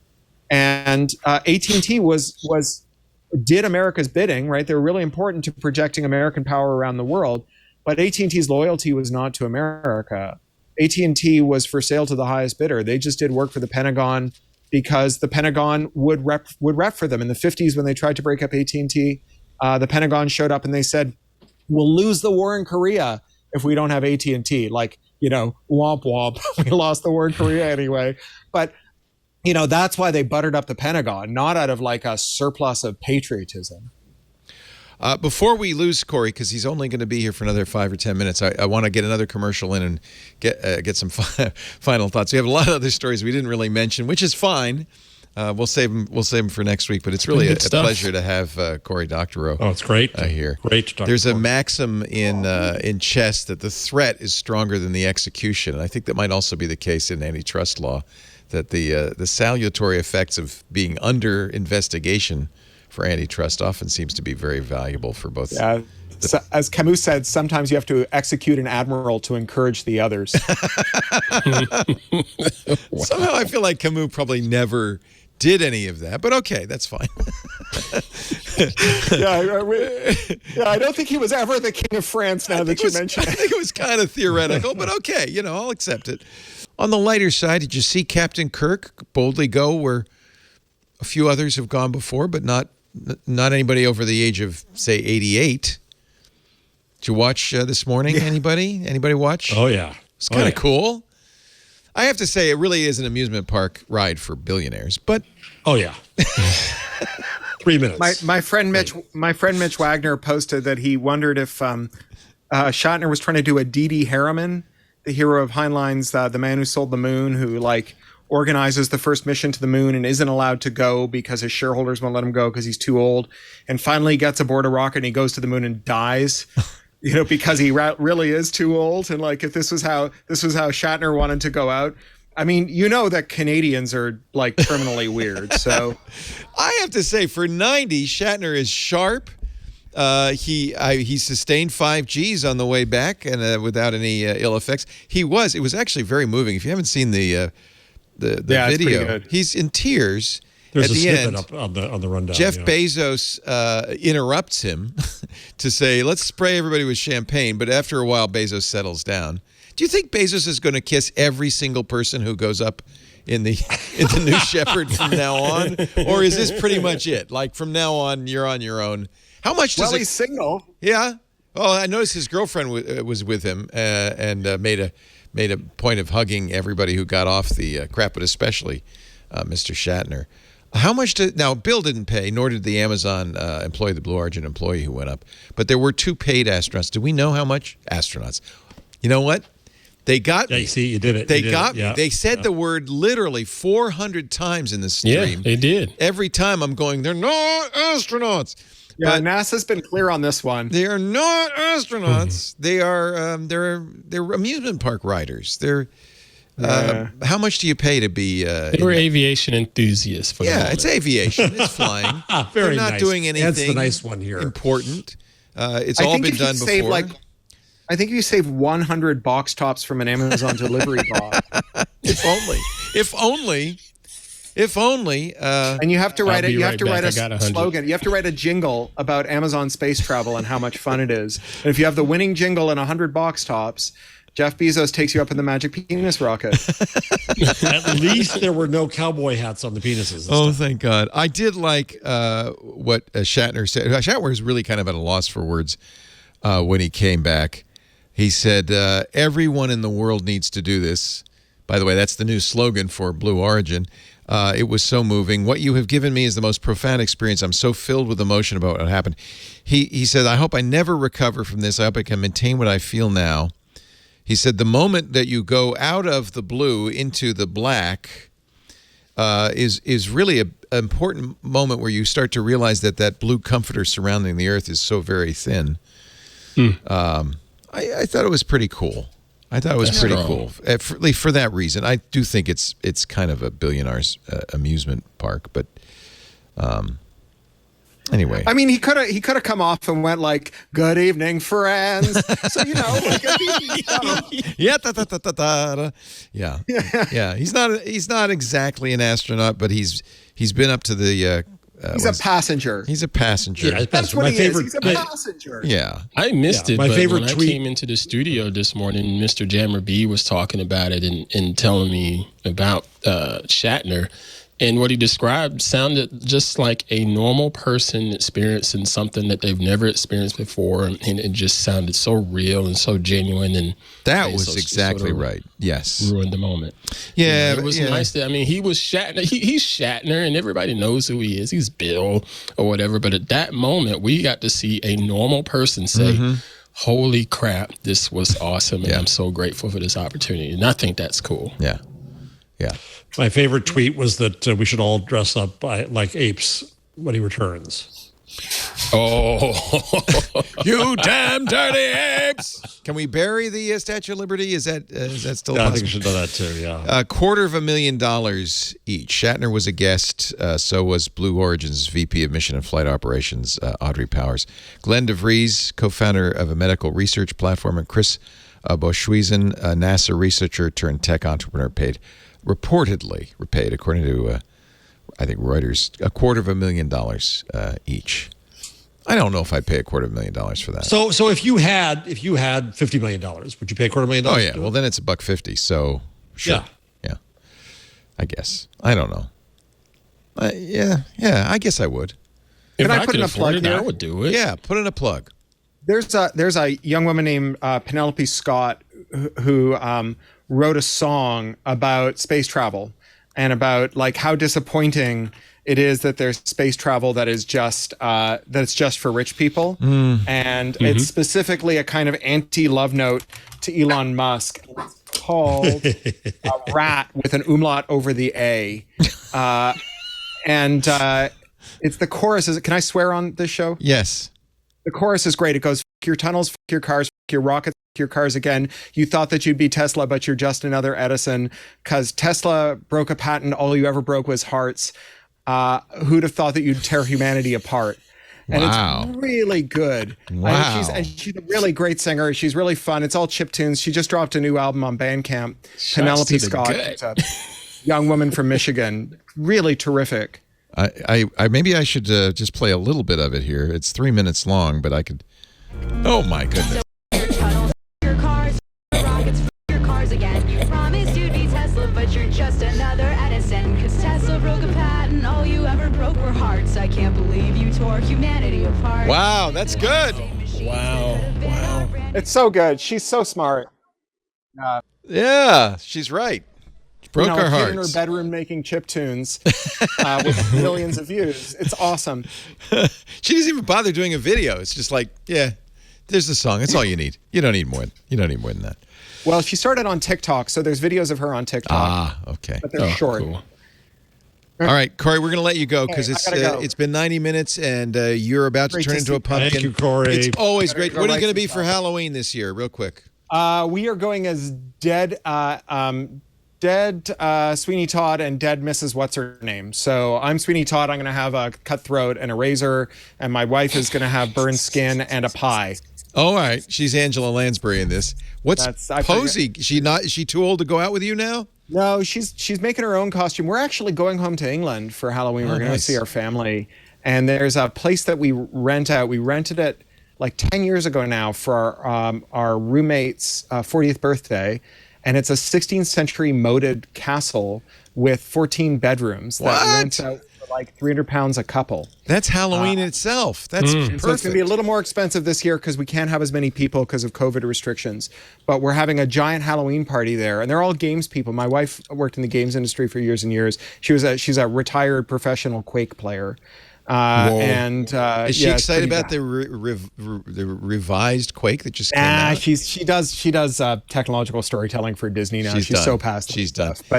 But yeah, so we're gonna have like all these game people there. We're gonna play werewolf. We're gonna dress up. We have fireworks. We drink a lot. We eat a lot. There's a couple of really good cooks who come. So we're all gonna be dressed up and doing that. And I can't let you go without telling you that everybody in the world has been influenced by you and Framework. We've all gone out and bought Framework laptops thanks to you. Framework just opened their marketplace. That'll be my pick of the week. I'll show it in just a little bit. But you're right. This is a great laptop. I'm streaming off of my Framework right now. That's the computer I'm plugged into. Yeah.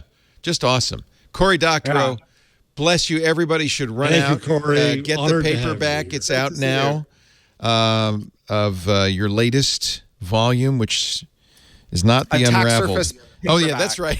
Attack Schnuffus in the paperback. surface paperback. Yeah. And then there's the German edition, which is called the Fledermaus. Thank you, Cory. Aufstand. Aufstand. Get it. Auf Wiedersehen. Goodbye. Wiedersehen. Happy Tschüss. Halloween. Take care, Tschüss. sir. Wow. It's when Cory is here, it's hard to get a word in edgewise. But on the To other have a hand, brain that operates that speed is who just wants to get a amazing. word in edgewise? I just want to No, listen. you don't. You don't. Yeah, you just sit back and listen and take it all Let in. it roll. Yeah. Wow. Just some really good, powerful thoughts. Our show today brought to you by Nareva.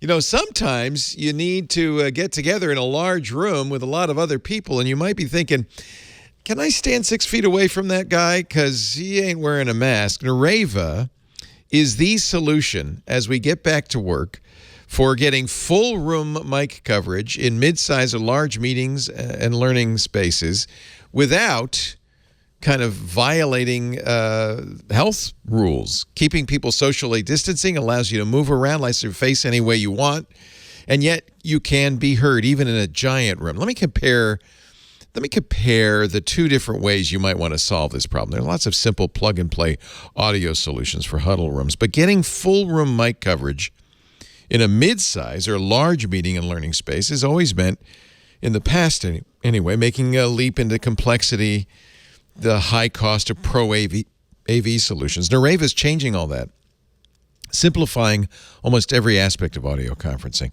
So if, let's say you want to, and this is probably your initial instinct, we're going to bring the pros in for this big room. You get a pro AV system. That means multiple components, mics and speakers installed in the ceiling, spread across the table, a lot of cables. You got to get technicians in to determine the required components, to install them, to calibrate them. You might even have to bring them back from time to time. Takes days for installation, costs tens of thousands of dollars per room for purchase and installation. Maybe your company's actually been through that process. I've got a better way, something called Nareva. They actually have a patent on something they call microphone mist technology. It's computational audio. You get true full room coverage, but you don't have to put in a lot of mics, which have to be cleaned in between meetings. You don't have to have a lot of cabling. You're going to get exceptional audio for a room up to 25 by 25 feet with one simple soundbar-like integrated microphone and speaker bar. You got a bigger space? 2 bars will cover space up to 30 by 50 feet. And you can do it yourself. It takes about 30 minutes, 2 screws, 1 cable, boom, you're done. And it is a lot less than a Pro AV system. It's going to do a better job, too. Beamforming mic systems, as long as you stay in exactly the right spot, right within the beams, can work great. But as soon as you move or you face away from the beams, boom, you're gone. And plus, you got to recalibrate if you rearrange the room. This microphone mist technology is really cool, very sophisticated. You get true full room coverage from these small devices. Everyone is heard no matter where they move, even if they're facing away from the microphone. And it's continuously auto-calibrated. Plus, you get a console with your Nareva. It's a simple, easy-to-use, web-based platform. You can monitor, manage, adjust, and scale your fleet of systems. Yes, more than one system even, from anywhere. You won't need any training. It's very easy to use. A Pro AV system, you're probably going to have to bring in a pro, or at least a lot of training just to operate the software. Not with Nareva. I have to say, you got to look at this. It is a simple, intuitive platform that lets you easily monitor, manage, adjust, and scale your fleet of systems from anywhere. No training required. You can install it yourself, and it's a heck of a lot less expensive. The question is, are you still going to do that Pro AV system? Maybe you ought to think about Nareva. Nureva, Nareva.com/twit. This patented microphone mist technology is literally computational audio. It's very cool. Nareva.com/twit. We thank Nareva so much. You know how I feel about audio. It's so important. We really appreciate their support of our show. And we thank you for supporting the show by going to that special address so they know you saw it here. Nareva.com/twit. Anything else you want to say, or should we just wrap this up? I mean, I feel like I'm exhausted. I don't know about you. I'm exhausted. Hey, you got to get to the change log and stuff too. Oh crap! The change log. The change log. No. Let me just check and see if there's anything important. Really, the most important thing is, it's pretty funny actually. Google announced last week that on the 19th they were going to do their Pixel 6. There is nothing we don't know about the Pixel 6, but maybe Google can find something that we don't know and release that. So we will be here 10 a.m. Pacific. Jason Howell and I will be streaming. Then Apple says, hold my beer. We're going to announce the day before, we're going to announce our new Apple Silicon laptops and maybe a Mac Mini. So we'll be doing that. That'll be Micah and me, 10 a.m. on Monday. And then Samsung says, hey, wait a minute, guys. We're going to do Samsung Unleashed Part 2 on Wednesday. That's how they roll. And Mary Jo Foley this morning reminded me that the Thursday is when the Microsoft Duo phone comes out. So it's a jam-packed week next week. Oofa. It's going to be crazy. Is the Pixel 6 rumored to have optical image stabilization? Yes, I believe it will. There's actually, the camera looks interesting. 50 megapixels on one of the lenses.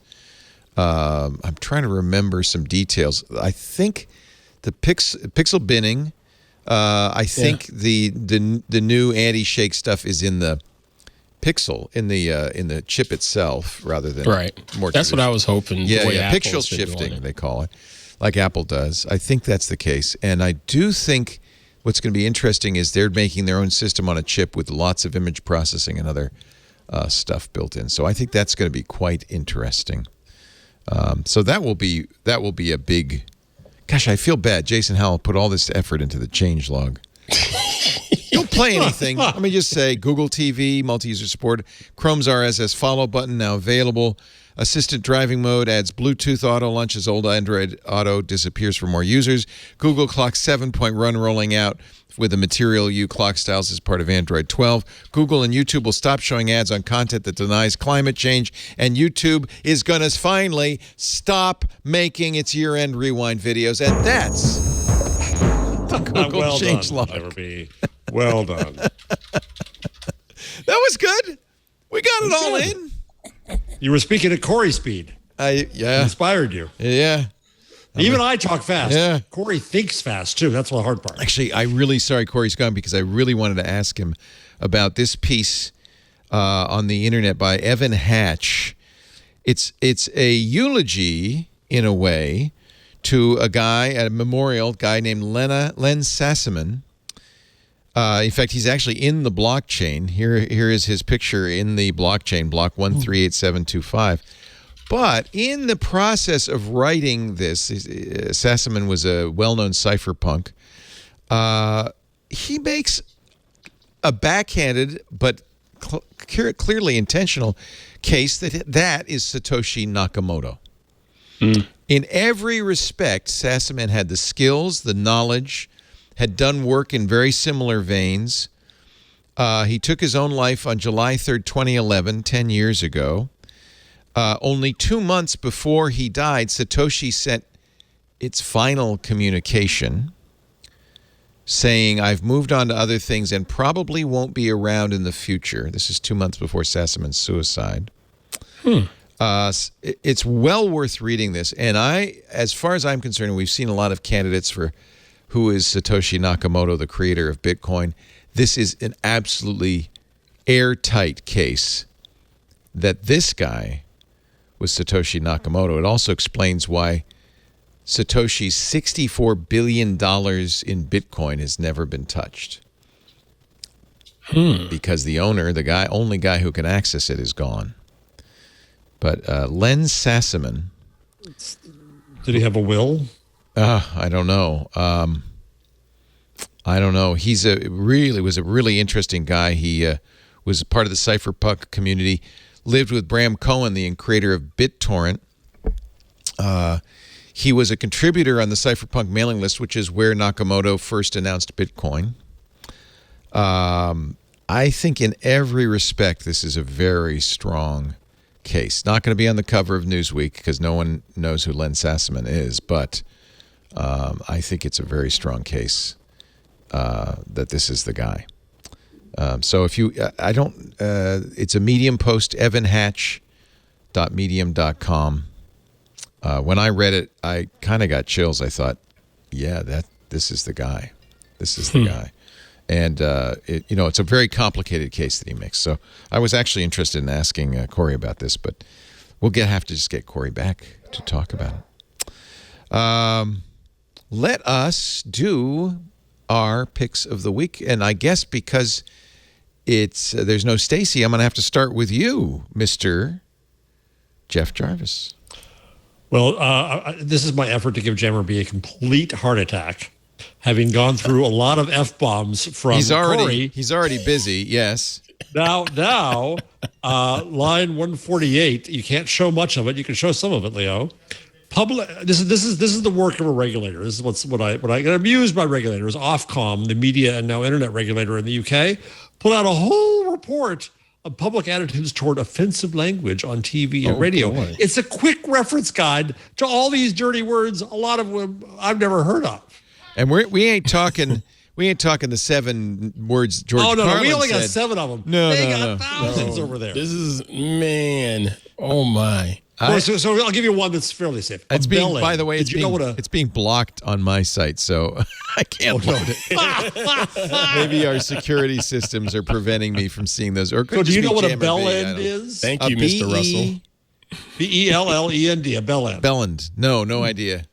It is the glands of a penis, perfectly safe to say, but it is also somebody you think is a jerk in the UK. Right? Wow. Okay. I'd never heard this before. There's a town in England called Bellend. Pity the poor residents now. All kinds of minor words. Bint I'd never heard of. Bloody. I know, yeah. Bugger. Cow, I know. What? Crap. I got kicked off the BBC for saying crap. Yeah, well. Effing. Those are the minor words. Then you get up to bastard, bell end. I'm trying to think what I can say. It's all right. Son of a bitch. Just stop right now. Just stop right now. Poor Victor. Because it's not, by the way, John doesn't do the editing. Victor's the one who's going to have to John fix just this. defends Victor. John writes it all down as we're talking. So it goes on and on and on and all kinds of words I'd never heard of. I dare not say because I don't know what they mean. This is what a regulator pages. How this is useful, I'm not sure. But there it is. Once again, Ofcom doing their job, making the world safe for tender. Yeah. Ofcom. Your other number I do want to mention, if you don't want to mention it, which is the number of people who've seen Squid Game now. Which is interesting. It's 111 million. Yep. And so I wanted to put that in context. Of course, those are people who paid for it. In context, I looked up the 2015 Super Bowl was 114 million in the U.S. So we're very close. It's number 1 on Netflix in 94 countries. Have you seen it yet? No. Have you? Yeah, I watched the first one. I don't know if I'll watch any more. It's very violent. And actually, it's not that there's nothing special about it. Anthony, I got to tell you, I have not watched it because the people that I've heard mention it aren't the most intelligent people, so I said, no, I don't want to watch it. I'll tell you the premise. So I've been waiting on someone that's in my circle to talk about it and say, hey, no, I should check it out. I watched it because I thought I should. There's only, I think, 9 episodes. It starts following the life of a down-and-out guy in South Korea. It is apparently, I'm told, we were talking about it on TWiT on Sunday, or maybe it was yesterday, on MacBreak Weekly. It is a suddenly very common style of media in South Korea where the equality between the very rich and the very poor is even more pronounced than it is here. Mm-hmm. And like Parasite, the Academy Award-winning movie of last year, it's really about the very down and out in South Korea coming face to face with the very wealthy. And the premise is these down and out folks who owe a lot of money or whatever are enticed into this game where they can win a lot of money. What they don't know at first is they're playing for pretty high stakes. I don't want to spoil it, but I will say the games are games that you would recognize. The first one's red light, green light. Mm-hmm. There is a Korean game the kids play called Squid Game that we don't know here in the States, but is apparently very popular with the Koreans. So they're playing these children's games, but the consequences of losing are dire.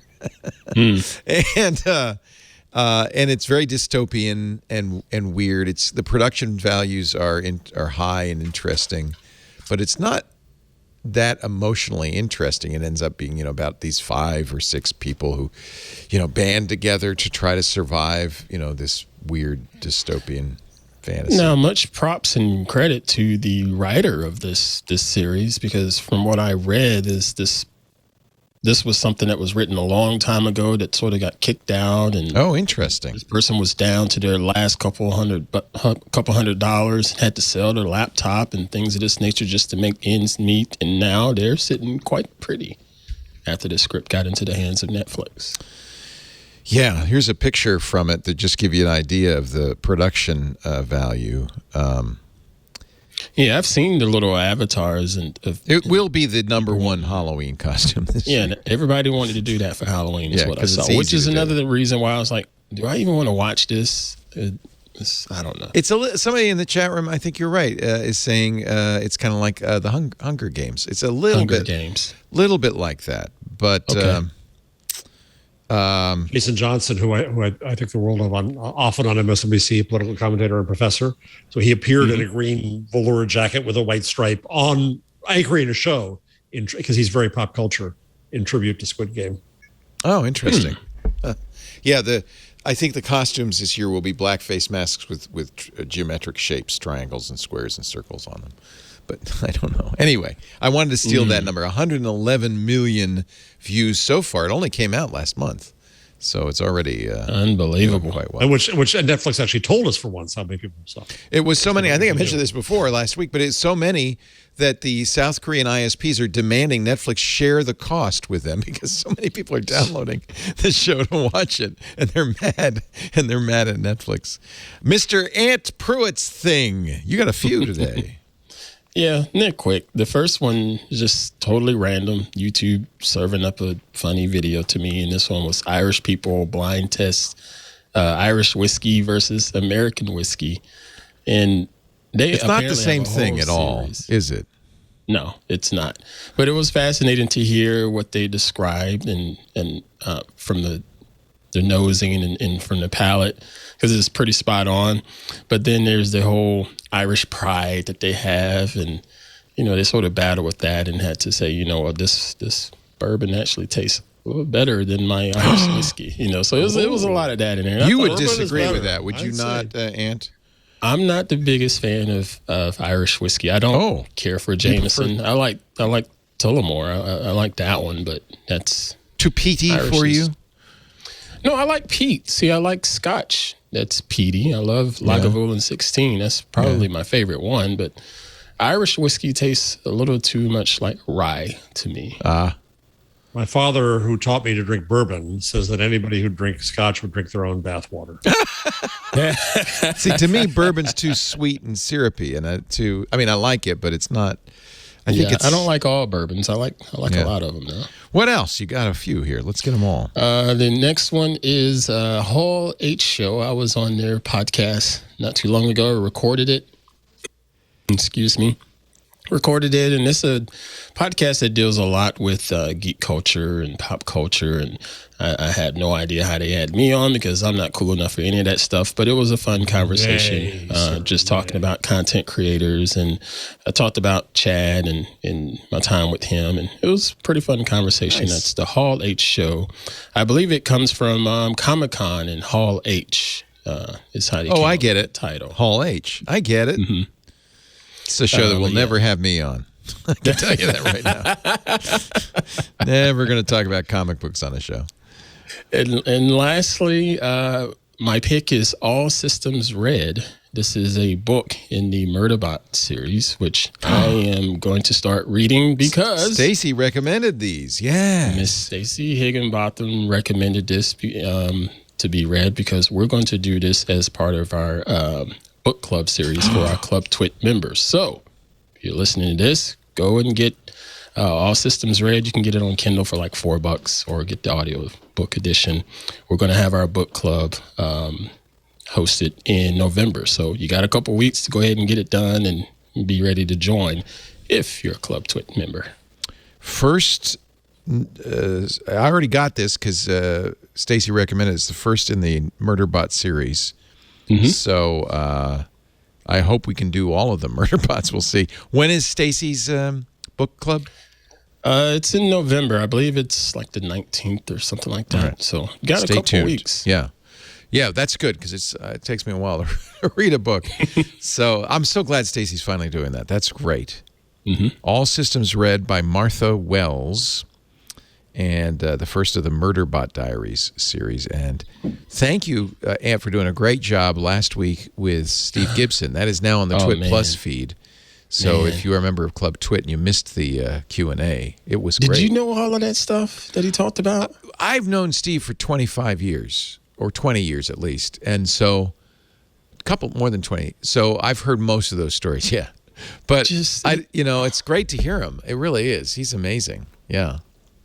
I'm dead serious. This could have been a little biopic or something. Yeah. I don't see why it hasn't been. It was great. Driving down that dead end road, and there's some great stuff in there. So, if you haven't listened to it, here's the deal: you got to be a member of Club TWiT. Now, some people might say, "Well, why would you do that?" Because we started Club TWiT to help subsidize what we do to put it on the air. Advertisers don't cover the entire cost, so we started Club TWiT to give you, the audience, a chance to support what we do, and it's $7 a month, which is not very much money. You get the ad-free versions of all of our shows because if you are paying, after all, you shouldn't have to hear ads. I've always hated it when they charge and make you listen to ads. You also get access to the TWiT Plus feed, which is a lot of stuff. It's the Untitled Linux Show, the Giz Fizz, the Steve Gibson interviews, the games we play. Lisa and I will be on next week, that kind of thing. You also get access to our members-only Discord. It's a wonderful place to chat with hosts, producers, and lots of other club members, 3,000 or 4,000 strong now, who talk about everything, including comic books and all kinds of stuff. I think it's well worth $7. I really do. And all you have to do is go to twit.tv/clubtwit. It's month to month. You're not signing up for a year or anything. If you decide you're not getting your $7 worth, I certainly wouldn't want you to have to stick around, so you can quit any time. But I think it's worth it, and it sure does help us keep the lights on here. So twit.tv/clubtwit. Of course, Ant is the community manager, and we're really glad you're doing that because that's making it a lot more fun, I think. I'm doing my best. Thank you so much. Value to it, so thank you. We do This Week in Google every Wednesday afternoon, about 2 p.m. Pacific, 5 p.m. Eastern, 2100 UTC. You want to watch us do it live? What we do, we have a live stream going 24/7, and whenever there's a production going on, we turn that on. You can watch our live stream at twit.tv/live. There's live audio and video there. You take your pick. You can chat with us live at irc.twit.tv. That's open to all. You can also get on-demand versions of the shows at twit.tv/twig. There's a YouTube channel devoted to This Week in Google. And if you get the on-demand shows, you can still converse, even if you're not watching live, in our TWiT forums. That's www.twit.community. Those are great fun. Those are open to all, as is our Mastodon. That was what Cory was talking about with the Federated Twitter. Mastodon is our instance is at twit.social, and allows you not only to talk with other members of the TWiT family, but also to follow everybody on any other Mastodon instance. So there are lots of people all over the Mastiverse the Fediverse that you can follow. Fediverse. Better than the Mastiverse. That doesn't sound right. That sounds pretty bad, actually. If you want to subscribe to our podcast, that's always free, and you can always do that in any podcast client. Just search for TWiT or This Week in Google, either way. And if you do subscribe and your podcast client allows you to leave a review, please give us a 5-star review. Tell the world about TWiT. We'd like to spread the word. Thank you, everybody. Thank you, Ant. Thank you, Jeff. Ant Pruitt is on twit.tv/hands-on photography, twit.tv/hop. Every week. Who you got coming up? Oh, wow. At the time of this recording, we're getting ready to have episode 100 drop. Congratulations! Yay. Ooh, that fires me up. Sorry, sir. I didn't mean to hit the desk. No, I'm excited for you. That's great. So big news. Celebrate the 100th, twit.tv/hop. Jeff Jarvis is at buzzmachine.com. He's also the director of the Town Night Center for Entrepreneurial Journalism at the Graduate School of Journalism at the City University of New York. Thank you, Jeff, for being here. Thank you, Ant. And, of course, thanks to Cory Doctorow. His blog is at pluralistic.net. And don't forget Attack Surface's new novel, which is now out in paperback and available everywhere. Thank you for joining us. We'll see you next time on This Week in Google. Bye-bye. Android is constantly evolving, and if you're part of the Android faithful, then you'll be just as excited about it as I am. I'm Jason Howell, host of All About Android, along with my co-hosts Florence Ion and Ron Richards, where every week we cover the news, we cover the hardware, and we cover the apps that are driving the Android ecosystem. Plus, we invite people who are writing about Android, talking about Android, and making Android onto the show. Every Tuesday at twit.tv, look for All About Android.